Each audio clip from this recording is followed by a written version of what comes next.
Hey guys, how's it going? So today I thought I might do something a little different. This is going to be giving you my thoughts on MCU Phase 5, or sorry, Phase 4. Um, so Phase 3 just ended with the release of Spider-Man Far From Home. So um, Phase 5 is set to begin next year with, well, we'll get to that in a sec. So before I begin, if you guys are excited for any of these films, that is totally fine because we all have different opinions, and as long as we don't like bat each other over the heads with our opinions, then our opinions are totally fine. So, with that said, let's begin my thoughts on the MCU Phase 4. Um, hello? What? You want us to make a Black Widow movie now? But the character's already dead. That makes no sense. Ugh. Fine, fine. I better get paid a great deal for this. Yeah, Marvel, it's way too late. You should have done a Black Widow movie when, like, around the same time Iron Man 2 came out. But you chose to wait, 10 years. 10 years to do a Black Widow solo film. Why do one now? The character's already dead. If you want to do a Black Widow-based project, then why not just do a Black Widow TV show? Like, what purpose does Black Widow serve to the MCU narrative anymore? She already fulfilled her arc in Endgame. She sacrificed herself and made up for all her mistakes in the past. So, seriously, why do we need a Black Widow solo film? We don't need it. This is the most unnecessary movie that you could ever make, because you missed your chance to make a Black Widow solo film. You should have made it right after or before Iron Man 2.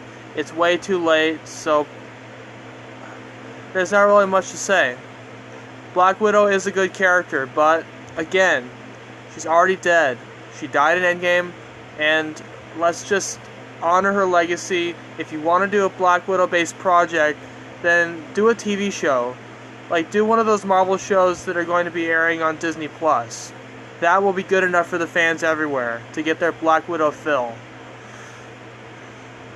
Alright, so that's basically the only movie that I really don't want to see come out of Marvel. On to the next project. Eternals, I'd never heard of these characters before. It's kind of like how I never heard of the Guardians of the Galaxy. But Eternals, yeah, I don't know about them. You guys know I'm a Christian, and, I kind of have a problem watching something like that. I have never heard of these characters. This is probably one of those, just like Black Widow, but I guess I'm excited a little bit more for Black Widow. Just, I'm not really as interested in this one as I am in the movies that are coming up. So, stay tuned.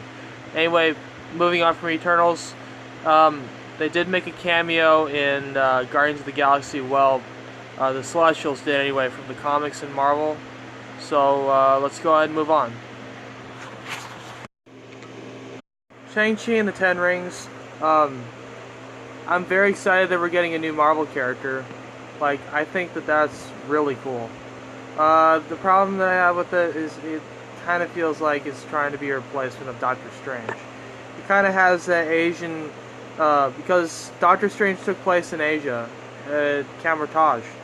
And, yeah, so apparently it's going to be about this kid sorcerer, and it's going to be like a, kind of like a Kung Fu Panda type movie. Now, I'm excited for it, don't get me wrong. It does look like it's going to be an epic adventure. It looks like it's going to be one of Marvel's greatest masterpieces. Like, I could totally see Shang-Chi and the Ten Rings becoming my new favorite Marvel movie just by the premise alone. It does sound pretty exciting, so I am excited for it.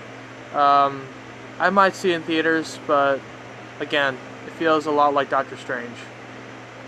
But still, I'm excited for it. Okay, now we're getting to one that I've been waiting for an announcement. Doctor Strange 2 in the Multiverse of Madness. Now, I personally think Doctor Strange is one of the most underappreciated Marvel movies, and it totally deserves a sequel. Marvel, what took you so long? Why has it taken you this long to announce a sequel to the 2016 masterpiece that was Doctor Strange? I mean, sure, it was strange, like it says in the title, but you know what? It says it in the title, so you should expect that kind of strangeness. It was a lot different from all the other Marvel movies that were also serious. It wasn't afraid to add some kooky and quirky moments into the movie. Like, have crazy fun with the imagination of universes beyond our imagination. So I'm totally looking forward to Doctor Strange in the Multiverse of Madness. I think Scarlet Witch is going to be in it. So I'm just very excited for Doctor Strange 2. That is probably my most anticipated Marvel movie of Phase 4. Can't wait to see it. Thor: Love and Thunder. Yeah, this one's a weird subject. Like, first of all, I was not expecting a Thor 4. Like, when I heard that they were making a Thor 4, I was like, are you kidding me, Marvel?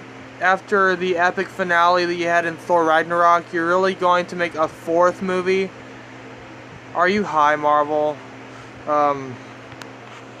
Especially since Natalie Portman's coming back, and like, how is she an important part to Thor anymore? Like, she dumped him, or as Thor says, he dumped her. But either way, Jane is out of Thor's life now, so I really didn't expect Marvel to go back to Jane. I didn't expect them to go to the Thor franchise again. Like, I realized that they have like struck gold with Thor Ragnarok, so the first two Thor movies were subpar in comparison to like a lot of the other Marvel movies, so they're trying to breathe some life into the Thor franchise, but I didn't expect them to do a fourth Thor. I mean, they don't really do any fourth installments outside of Avengers, but that's because Infinity War was too big to be one movie. They had to split it into two parts. It's kind of like how they split the last Harry Potter book into two movies because there was just too much content there. They had to tell it in two movies. They couldn't tell it all in one film. So there was a point to them splitting it into two. With Thor, his arc is really complete, and besides, even if it's not complete, they could always just stretch it into Guardians of the Galaxy Volume 3. I didn't really see a need for a freaking fourth Thor movie. Like, seriously. Thor Ragnarok was a good way to end off the series. Nonetheless, I am still curious to see how it turns out, so if any of you are excited for Thor 4, let me know down in the comments and leave a thumbs up. Anyway, next. Before I move on to this next one, I just want to let you know that I am not counting the Disney Plus streaming service shows that Marvel is going to be making, like Loki, WandaVision, Falcon, and the Winter Soldier. I'm not counting those on the MCU Phase 4, although they are canon, but I'm mostly just talking about movies that are going to be released in Phase 4. I might do a separate list talking about the TV shows, but that'll come another day. Anyway, on to the next one. Now, honestly, I have mixed feelings about the original Black Panther. My dad, however, really hates it. He thinks it's one of the most overrated Marvel movies. But I think it's a very enjoyable flick. I really do love its futuristic city, Wakanda.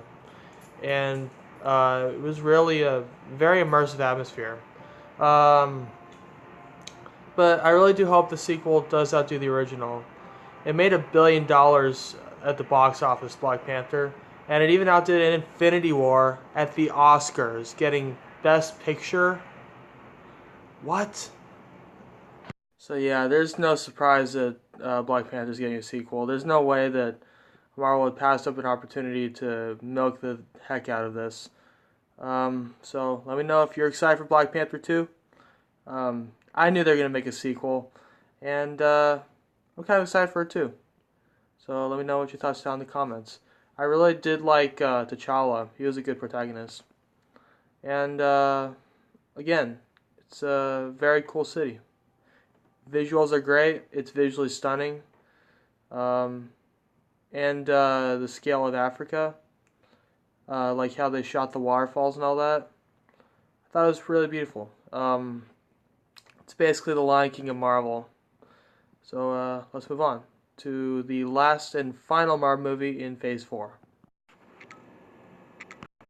which is Guardians of the Galaxy Volume 3. Now, I kind of was late to the party when it came to Guardians of the Galaxy 1.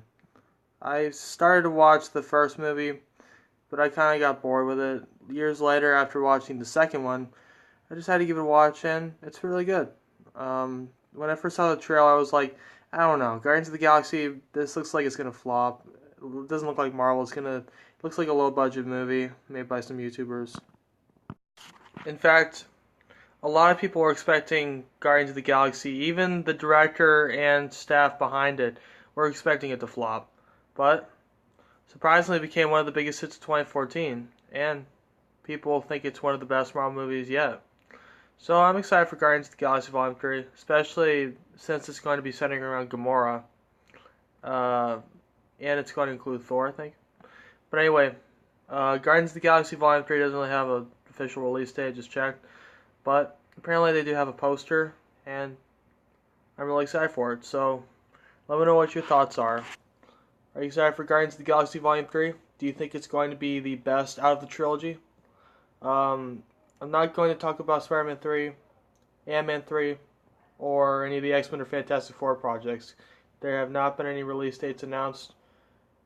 Well, actually, Spider-Man 3 does have a 2021 release date, but I forgot that, so sorry guys. But I am excited for Spider-Man Homecoming 3 since Spider-Man Far From Home left on a cliffhanger, and I really want to see how Peter Parker will deal with everyone knowing his identity. So we'll just have to wait until Spider-Man Homecoming 3 releases in theaters in 2021. It's going to be distributed by Sony and is happening solely because of Sony and Marvel reconciling and fighting in their heart to forgive one another. So what do you think? Are you excited for any of these movies? Leave a comment down below and let me know what your thoughts are. See you guys later. I'll talk about the TV show sometime.